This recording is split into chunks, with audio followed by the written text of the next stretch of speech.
The Formula Drift Championship has been at 7 national events for many years now. But in 2016, Formula Drift announced the first ever event to take place outside the lower 48. The venue, Canada, and the infamous Irwindale of the North called St. Eustache. This legendary venue has held drifting events for quite some time, but now it'll be host to the largest and most popular championship in the world. We're about to take a look inside as drivers fight for hard-earned victories and points towards the final event on UTI Formula Drift, presented by Blackview Dashcams.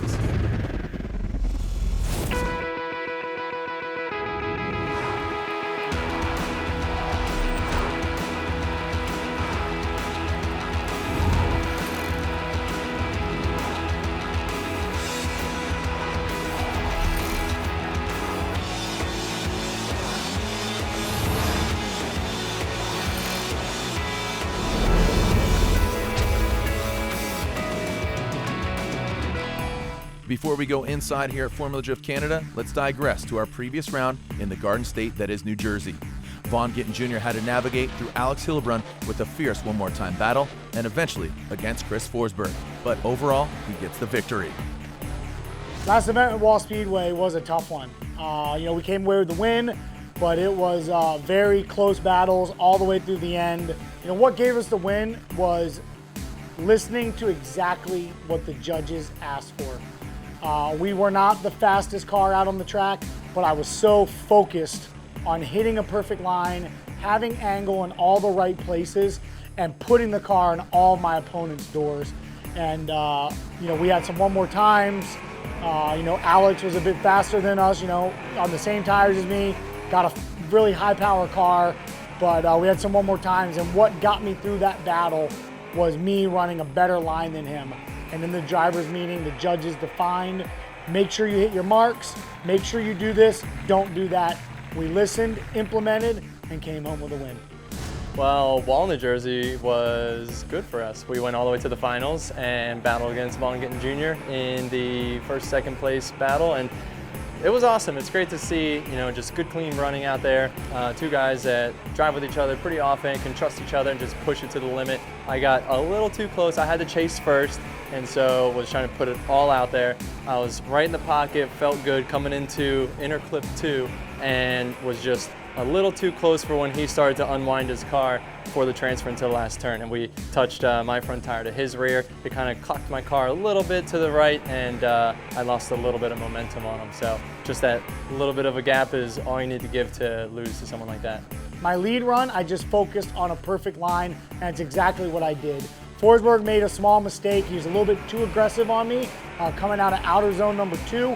His front left wheel made contact with my rear right wheel and forced him to straighten up a bit. He had to reinitiate, and we were still on fire, hitting everything. So he earned himself a huge disadvantage there. On the chase run, focused on being on his door and stuck it with him the entire run. And immediately after we crossed the finish line, I knew we had the win, and I was just absolutely pumped to battle it out with Chris in Jersey where we met, where we started driving together in front of essentially our hometown crowd. So it was a absolutely storybook ending for me at Wall, and regain the points championship, which obviously is something that we all are here to get. JR's had a roller coaster year, just like us. He's been up there winning, and then he's lost out in top 32, and then back up there winning in New Jersey. He deserved it. JR and ASD Motorsports have done wonders to that car, and they're really fast, especially launching, and they're basically exploiting every opportunity out there to go out and win. Vaughn's been driving great. That new car is doing phenomenal for him, and they're leading the championship now. And me, Osbo, and him are just rounding out the top 3, and we got a pretty good run on the rest of the field. Vaughn Gittin Jr.'s aggressive driving has given him a commanding lead, but don't count out the tenacious and consistent Frederick Osbo and Chris Forsberg. With 5 rounds in the books, we head to Montreal, Canada. Formula Drift on CBS Sports Network is being brought to you by Universal Technical Institute, chosen by industry, ready to work. By Blackview, over the cloud. And by Hankook Tire, driving emotion. Round 6, Montreal, Canada, Saint Eustache. These highly educated drift fans began queuing up as early as 5 a.m. They want to see eventually who comes out on top. We're prepared, but how prepared are the drivers? We came here to Saint Eustache Autodrome last year, and it was a fantastic event.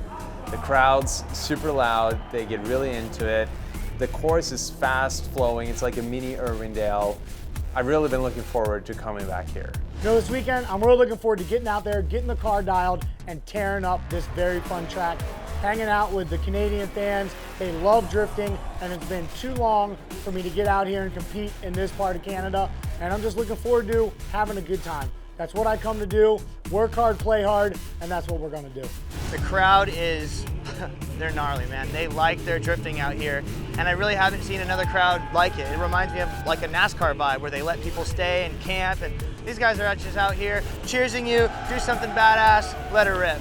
It's an awesome feeling to have that fan support, and I mean, yeah, we love it up here. The weather's nice, and you got a lot of green trees, and you know, it's definitely a nice environment to be in.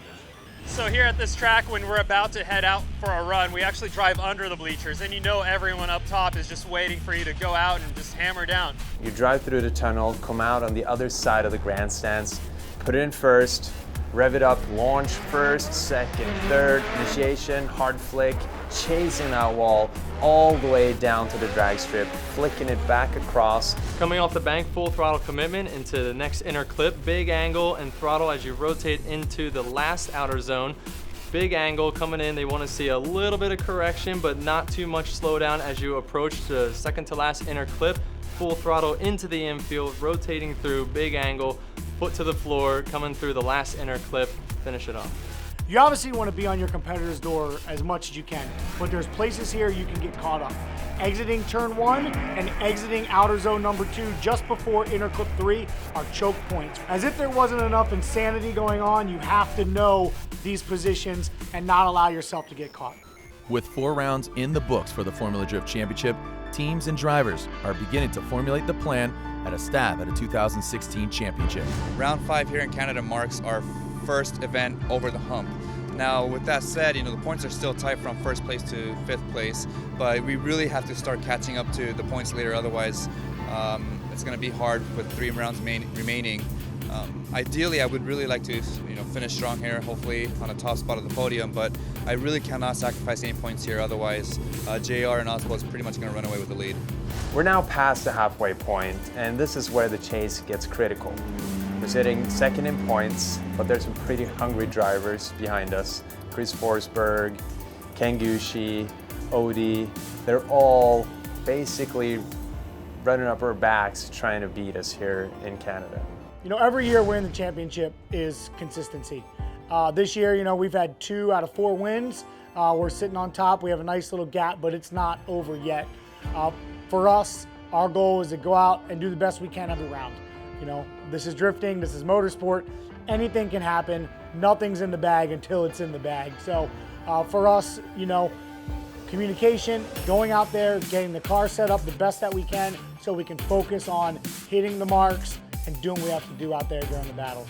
It's a little bittersweet having Vaughn have the overall wins, but I have overall podiums. So there's a little more consistency on my end, whereas he is the, you know, either he is on or he's having a bad weekend. So they're both great accomplishments to have, and I would love to have either one. So, but we're gonna take the overall win too. To get the win, it's gonna be nuts. There's only a few guys that are really nailing the course, and a lot of other people are struggling, especially in outer zone 2. It all comes down to transferring into that left-hander and making sure that you're on that guy's door. And yeah, if you can take it all the way to a win, obviously jump up in points.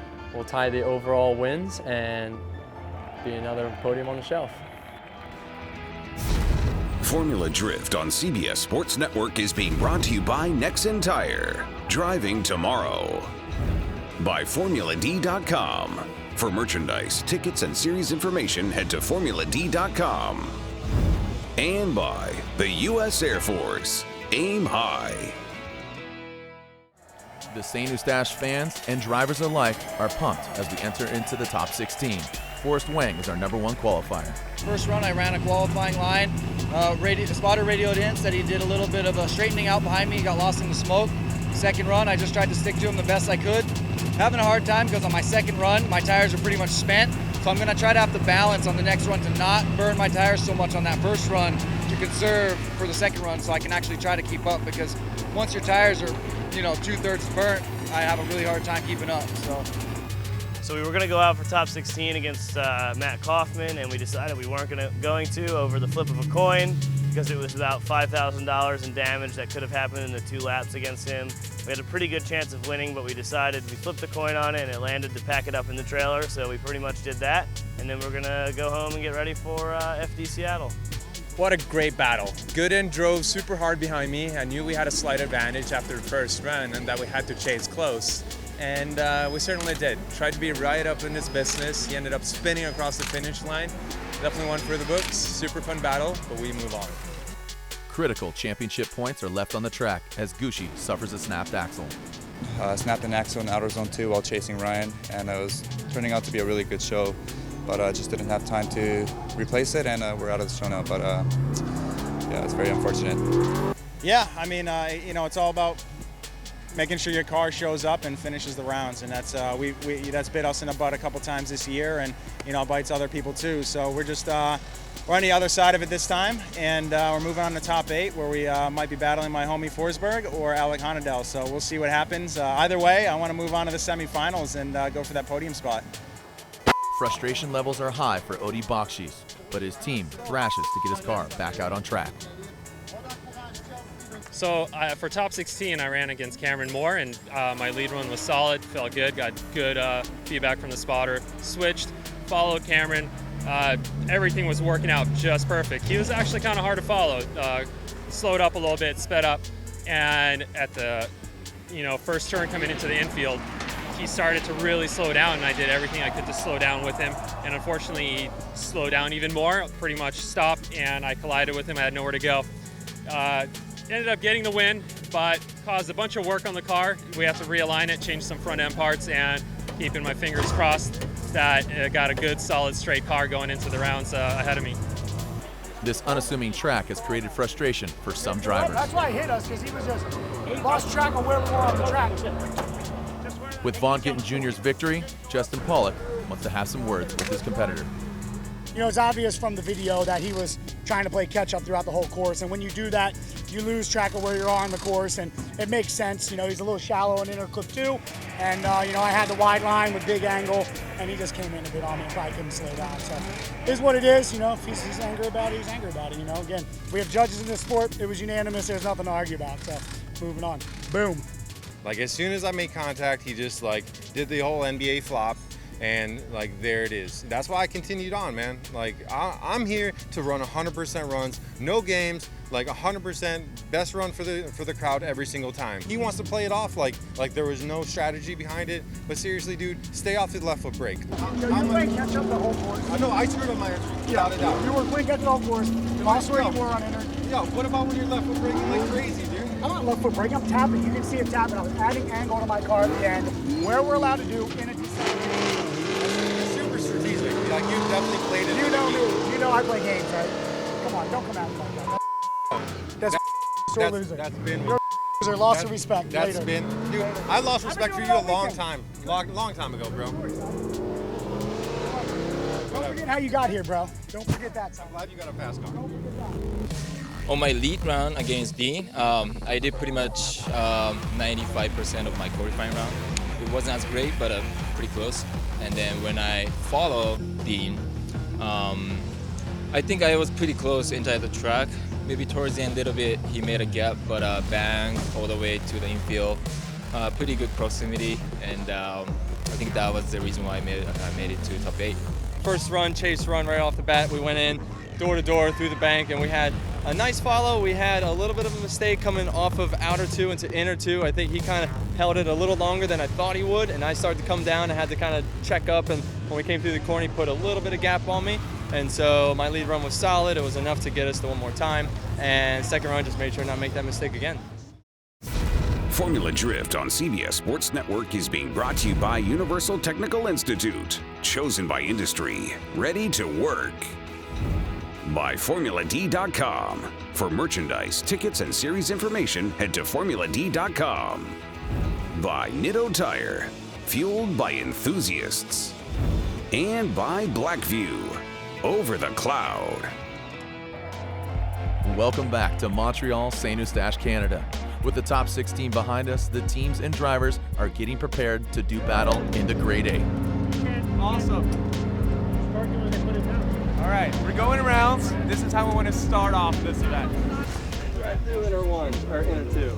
And it choked me up both times. So just kind of like small. It didn't look. We're trying to see who's got more money in their wallet right now. I got a wrapper. I got a Sharpie. What you got? Looks like you lose. Ooh, I got a cell phone. iPhone. Sounds like I'm taking an iPhone home. All right. You know, we're just gonna go have an awesome time. Only downside is that one of you guys going home after this. I know. Yeah, that's why we should talk now. Always. Before. First up, Forrest Wang versus Odi Bakshis. We just got done with our top 8 battle against Odi Bakshis. It was a hard-fought battle, one more time battle, lead run, stuck to my qualifying run, laid them down solid on the chase run. On the second run, I just got too anxious. I didn't leave myself any space and basically just center punched the clipping point, and it was a unanimous victory towards Odi. But we'll be back for Seattle and stronger than ever. After the run, my spotter notified me he made a mistake, but overall, I'm really getting the hang of the track, and my Arc Performance fuel suspension Falcon Tire Genesis Coupe is doing awesome. The crew is great. We had some repairs. Everyone's just hustling. Feels good. I wanted to put on a good, solid qualifying round. We hit all our marks. My spotter Steph told me, this is it, you have a good advantage. Now for the chase. Kaufman drives with a lot of angle. He's super aggressive, one of those guys that, you don't really know what's gonna happen. So I tried to stick it to his door. We got to do a decent chase. Ended up taking the win. Super stoked, we're moving on. Boom. Screaming on the radio. And my spotter was just like, dude, you got to throw it all down. Just be on his door throughout the entire lap to get the win. So it was just the intensity was so escalated. I was ready for it. Threw down a good entry into the first outer zone, and Chris was on it, man. His car was fast. We had good proximity throughout the first outer zone. Came down to the first inner clip, still good proximity. I got a little bit inside of him on a second outer zone, which I think kind of hurt me a little bit. He was a little further to the outside touch and go, which gave him an advantage there. But it was just an all-out dogfight. They ran both laps on a big screen back to back, and it was almost even. So they were really having to split hairs there for the win. My spotter Scott told me just lay it down, 100-point qualifying run. That's what we need to win this battle because his run was still very solid, and we know he's going to follow us closely. And we were able to do that. We went real deep on outer zone 2, kept it right on the edge of the track, and got the win. And now moving on to the final 4, see if we can get up on the box. Di just basically came to a stop. I think he broke something, had a problem, and I kept running. They got his car fixed and went out and battled it out, and I went and drove as hard as I could, and that was insane. It's good. We're going so fast out there right now. But yeah, we moved on. I ran a pretty clean run. I feel like we got this Mustang on rails, and we're just going to keep going through the night. I'm up against one of my best friends, Chris Forsberg. We've been battling it out hardcore this year, and this one's not going to be any different. So we'll see where we end up. This St. Eustache track has proven to show some fierce battles. With the Final 4 upon us, these gentlemen are not only going for the event win, but also critical championship points. First on deck, Osbo and Bakchis. Man, so top 4 with Frederick Osbo. It was an intense battle, but I knew that it was going to be. Osbo did a great job. It was a pleasure following him. I was actually able to, put the power down and just, get on it. It went really well. He came out winning and looking forward to the next round. First, we put down a solid lead run, trying to hit all my markers. It worked out pretty well. And then following Odi, I was just no holds barred, going for it. I mean, we won by the slightest of margins, but hey, we're through. We're now in the final. Damn, that was crazy. On Forsberg's lead run, went out as hard as we possibly could, stuck it to his door pretty much the whole run, and on chase run, went super hard on the bank and went a little bit too hot, caught a little bit of the wall, which straightened me up, just caused me to make an adjustment. It wasn't necessarily straight, but it was an adjustment nonetheless. The rest of my run was pretty flawless, but Forsberg had a pretty flawless lead run too, even though I was on his door. So that one mistake just threw it away. We'll continue our battle for for the championship for the next couple more rounds. Yeah, we are now in the final battle against Osbo, so we'll be going tooth and nail for 1 and 2. Chris Forsberg has not beat Von Gittin Jr. this year after numerous attempts, but finally, he takes him down after what seemed impossible, putting him into the finals, going against defending champion Fredrik, the Norwegian Hammer Osbo. 15,000 excited Formula Drift fans are on their feet to find out who will be the victor here at St. Eustache Deemed True North. Fredrik Osbo initiates into the first rear clipping zone. Chris Forsberg mimicking his angle all the way through the zone. But as they approach the first front clip, after a nearly flawless event, Chris Forsberg makes an uncharacteristic mistake, centerlining the front clip. And that would be enough for Fredrik Osbo to get the eventual victory. I honestly thought Chris was going to get the win here tonight. He seemed the most consistent of all the drivers, and he was really putting on very strong chase runs, but he just made one little fatal mistake, probably his biggest mistake of the night, and Osbo has been so consistent, it just gave Osbo the edge overall. Oh man, it's fantastic. I'm speechless, you know? This is what I've been fighting for so many years. This is what the team has been fighting for, our sponsors, and for it to all come together here in front of, you know, this amazing crowd feels fantastic. You know, Osbo winning this event, I think he was hungry for it. It's definitely a shift in the championship. I think it tightens the top a little bit tighter, and we love it. We love mixing it up. We love championship chases that are close all the way down to the end. Now we have 3 rounds left, and hopefully it gets crazier. Well, right now, the championship, I think you can say it's down to 3. It's Osbo, it's Gittin, and it's Forsberg. Those guys are setting the tone, they're setting the narrative for the things to come. But of course, all those guys have targets on their back now, and since we've got 3 rounds to go, we're definitely going to see fireworks as we head towards Irwindale. After a history-making event here at St. Eustache in Montreal, Canada, we head to round 6 in Monroe, Washington. In association with Formula Drift, this has been a presentation of CBS Sports Network, the 24-hour home of CBS Sports.